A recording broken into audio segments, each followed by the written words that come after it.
নমস্কার বন্ধুরা, আমার কুকিং চ্যানেলে আবারও সবাইকে স্বাগত। আজ আমি আপনাদের জন্য নিয়ে চলে এসেছি অনেকক্ষণ জমানোর ঝামেলা ছাড়াই কয়েক মিনিটে জলের ভাপে তৈরি করে ফেলুন গুঁড়ো দুধের মিষ্টি দই। এই গরমে ভাতের শেষ পাতে কিছু মিষ্টি খেতে আমাদের খুবই ভালো লাগে। এই রকম যদি ঠান্ডা ঠান্ডা মিষ্টি দই থাকে তাহলে কিন্তু দারুণ লাগবে। এটা বানাতে খুবই সহজ, কয়েক মিনিটের মধ্যে আপনারা বানিয়ে নিতে পারবেন। খেতে কিন্তু দারুণ হয়। দই বানানোর জন্য আমি গুঁড়ো দুধটা খুব ভালো করে গুলে নেব। একটা পাত্রের মধ্যে আমি 100 গ্রামের মতো গুঁড়ো দুধ নিয়ে নেব। যেই বাটিতে আমি গুঁড়ো দুধটা নিয়েছি ওই বাটিরই 2 বাটি জল দিয়ে দেব। এটা উষ্ণ গরম জল দিচ্ছি। জল দিয়ে খুব ভালো করে গুঁড়ো দুধটা জলের সঙ্গে মিশিয়ে নেব, দিয়ে এক সাইডে রেখে দেব। দুধটা খুব ভালোভাবে মেশানো হয়ে গেছে। তারপর আমি একটা ছাঁকনি নিয়ে নেব। ওর মধ্যে 3 চামচের মতো টক দই দিয়ে দইটা খুব ভালো করে জল ঝরিয়ে নেব।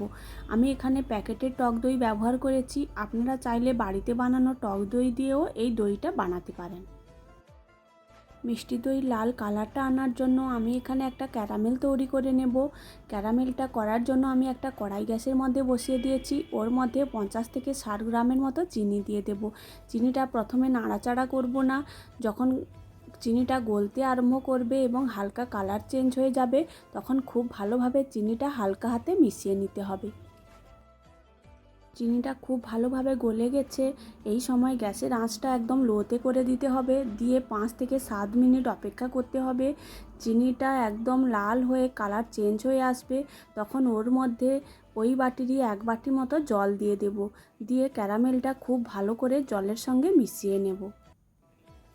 খুব ভালো করে মিশিয়ে নিয়েছি। ক্যারামেলটা অনেকটাই ঘন হয়ে এসেছে। তারপরে এর মধ্যে দিয়ে দেব যে দুধের মিশ্রণটা আমি বানিয়ে রেখেছিলাম, ওই দুধটা এর মধ্যে ঢেলে দেব। দিয়ে খুব ভালো করে 5 থেকে 7 মিনিট ফুটিয়ে নিতে হবে, যতক্ষণ না পর্যন্ত দুধটা অনেকটাই কমে গিয়ে ঘন হয়ে আসছে। 5 থেকে 7 মিনিট খুব ভালো করে ফুটিয়ে নিয়েছি। দুধটা অনেকটা ঘন হয়ে এসেছে। এরপর গ্যাসটা বন্ধ করে দেব, দিয়ে দুধটা ঠান্ডা করে নেব। অনেকক্ষণ নেড়ে চেড়ে দুধটা খুব ভালো করে ঠান্ডা করে নিয়েছি। দুধটা এতটাই ঠান্ডা করতে হবে একটা আঙুল ডোবালে আঙুলটা যেন সহ্য হয়, এইভাবে ঠান্ডা করে নিতে হবে। বেশি গরম থাকলে হবে না, তাহলে দই দেওয়ার পর দুধটা কেটে যেতে পারে। তারপর একটা পাত্র নিয়ে নিয়েছি, ওর মধ্যে জল ঝরিয়ে রাখা টক দইটা নিয়ে নেব। নিয়ে খুব ভালো করে ফেটিয়ে নেব, দইয়ের মধ্যে যেন কোনো দানা ভাব না থাকে। দইটা খুব ভালোভাবে ফেটিয়ে নিয়েছি। দইটা একদম স্মুথ হয়ে গেছে। তারপর এর মধ্যে দিয়ে দেব আগে থেকে যে ঠান্ডা করে রেখেছিলাম দুধটা, ওই দুধটা 2 চামচের মতো এর মধ্যে দিয়ে দেব। দিয়ে খুব ভালো করে দইয়ের সঙ্গে মিশিয়ে নেব। দইয়ের সঙ্গে দুধটা খুব ভালোভাবে মিশিয়ে নিয়েছি। তারপর এই মিশ্রণটা ঠান্ডা করা দুধের মধ্যে ঢেলে দেব।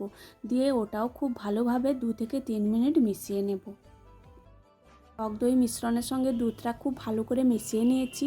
তারপর যে পাত্রের মধ্যে আমি দইটা বসাবো ওই পাত্রের গায়ে খুব ভালো করে জল ঝরানো টক দই 1 চামচ আমি মাখিয়ে নেব। তাহলে দইটা বসালে খুব সহজেই দইটা জমে যাবে। টক দইটা খুব ভালোভাবে মাখিয়ে নিয়েছি।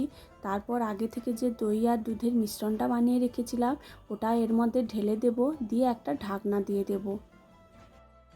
তারপর আগে থেকে একটা কড়াইতে খানিকটা জল দিয়ে গরম হতে দিয়েছিলাম। জলটা গরম হয়ে গেছে, একটা স্ট্যান্ড দিয়ে দিয়েছি। ওর মধ্যে ওই কৌটাটা বসিয়ে দেব। দিয়ে একটা ঢাকনা দিয়ে 10 থেকে 15 মিনিট ভাপিয়ে নেব। 10 থেকে 15 মিনিট খুব ভালো করে ভাপিয়ে নিয়েছি। তারপর ঢাকনাটা দিয়ে গ্যাসটা বন্ধ করে আরও 1 ঘন্টা এইভাবে রেখে দেব। যখন দইয়ের পাত্রটা অনেকটাই ঠান্ডা হয়ে যাবে ফ্রিজের মধ্যে রেখে দেব 2 ঘন্টা মতো। রেখে দিলে দইটা খুব ভালোভাবে সেটও হয়ে যাবে আর অনেকটাই ঠান্ডা হয়ে যাবে। মিষ্টি দই সাধারণত ঠান্ডা ঠান্ডা খেতে খুবই ভালো লাগে। 2 ঘন্টা পর ফ্রিজ থেকে বের করে নিয়েছি। দইটা খুব সুন্দর জমে গেছে, দেখতেও কিন্তু খুবই সুন্দর হয়েছে, খেতেও কিন্তু দারুণ হয়। এইভাবে আপনারাও বাড়িতে একবার বানিয়ে নিতে পারেন। ভিডিওটি ভালো লাগলে লাইক, কমেন্ট, শেয়ার ও আমার চ্যানেলটি সাবস্ক্রাইব করে দেবেন।